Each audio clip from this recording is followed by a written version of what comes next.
ကဲ content creator ဆိုတာဗာလေ content creator ဆိုတာလူတွေစိတ်ဝင်စားမဲ့အသုံးဝင်မဲ့အကျိုးရှိမဲ့အကြောင်းအရာတွေကို content အဖြစ်ပြောင်းလဲပြီးတော့ဒီ social media မှာ share လုပ်ပြီးတော့ပြောပြပေးတာကို content creator လို့ခေါ်တယ်အဲ့တော့ content creator လောက်တာဘာတွေအကျိုးရှိလဲနော်ပတ်စံရတာမရတာတွေကိုနောက်ထားနော်ဘာတွေအတွက်အကျိုးရှိလဲအရင်ဆုံးတော့ဘာလို့လေ့လာရတယ်subscribe နဲ့ပတ်သက်ဖို့ကိုကဘာအကြောင်းကိုပြောမှလဲကိုဘာဝါသနာပါတာလဲနော်ကိုကယုံကြည်မှုပျောက်ဆုံးနေတယ်ဆိုရင်ကိုအဲ့ဒါတွေပြန်ပြီးစဉ်းစားရင်ကိုအတွက် thinking တွေကောင်းလာတယ်လာအောင်နောက်အတွက်မှန်ဉာဏ်တွေရောဉာဏ်ရည်တွေရောအကုန်လုံးအတွက်ကောင်းတယ်ပြီးရင်လေးလာမှုလေထွေထူးထူးလေးလာနေကြမလို့ကိုကဘာစိတ်ဝင်စားတာလဲသိသွားတယ်ပေါ့နော်အဲ့တော့ဘာမှမသိဘူးဘယ်ကိုဘာလို့စိတ်ဝင်စားမှမသိဘူးဆိုရင်လေခုလိုမျိုး content လေးတစ်ခုလောက်ဖန်တီးကြည့်လိုက်ပါအဲ့တော့ကို content ဖန်တီးရတဲ့အခါမှာပျော်ရွှင်တဲ့အရာတွေအဲ့ဒါကိုရဲ့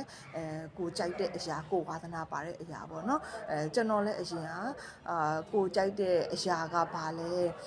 ဘာဝါသနာပါတာလဲမသိဘူးပေါ့နော်အဲ့လိုမသိတဲ့နဲ့ဒီလိုပဲသင်ကြားရေးတွေကိုရောက်လာတဲ့အခါမှာစာတွေကိုသင်ပေးရတာလဲကြိုက်တယ်လို့အခုလိုလေ့လာရတာလဲကြိုက်တယ်ပေါ့နော်ဒီလိုအသစ်တွေလေ့လာရတာတွေကြိုက်တယ်အဲ့ဒီအတွက်အခုကျွန်တော်သင်တဲ့ဒီ chemistry နဲ့ပတ်သက်လို့ဆိုရင်ဘာတွေတိုးတက်လာလဲဆိုရင်အရင်တော့ဆိုရင်အပေါ်ရံမဲ့ကလေးတွေနဲ့ပတ်သက်တဲ့ဒီအကြောင်းအရာလေးတွေကိုပဲသင်လိုက်တာအခုကျတော့ဘာတွေတိုးလာလဲဆိုရင်ထဲဝင်ပို့ပြီးလေးလာတယ်အခုကိုတင်တဲ့ဘာသာရပ်နဲ့ဒီ society နဲ့ပတ်သက်ပြီးတော့ဘာတွေဆက်ဆက်မှုရှိတယ်လဲအခုကိုတင်တဲ့ဒီ chemistry ဒီဘယ်လောက်ထိအရေးပါလဲ industry ရဲ့စက်ရုံတွေအတွက်ရောဘယ်လိုထုတ်လဲအပြင်မှာဒီကိုသုံးနေတဲ့ပစ္စည်းတွေကရောဘယ်လို chemistry တွေပါလဲကာဗွန်ဘယ်နှလုံးကနဲ့ချိတ်ထားလဲသုံးနေတဲ့ဓာတ်ဆီတွေကတော့ဘာတွေသုံးလဲဒါတွေနဲ့ပတ်သက်လို့ထဲဝင်ပို့ပြီးများ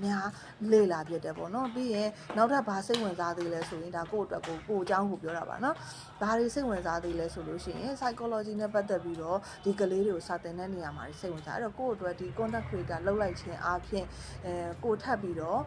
စိတ်ဝင်စားတဲ့အကြောင်းအရာတွေလည်းပေါ်လာတယ်ပေါ့အဲ့ဒါကြောင့်မို့လို့ content creator ရဲ့ကောင်းကျိုးတွေကအများကြီးရှိပါတယ်ဒါကြောင့် content creator စပြီးတော့လုပ်ကြည့်ပါဘယ်ကစပြီးလုပ်ရမှာမသိဘူးဆိုရင်ကျွန်တော်ရှိမှလာပြီးတော့အကြံဉာဏ်တောင်းလို့ရပါတယ်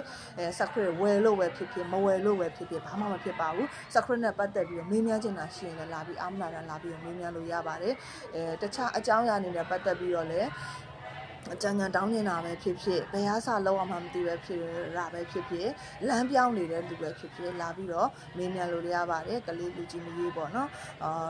အဲ့ဒါတွေနဲ့ပတ်သက်ပြီးတော့လည်းဖြေချပေးပါမယ်ကျွန်တော်အဲ့ဒါတွေနဲ့ပတ်သက်ပြီးတော့သူများကို coaching လုပ်ပေးရတာလည်းစိတ်ဝင်စားပါတယ်ကျေးဇူးတင်ပါတယ်နော်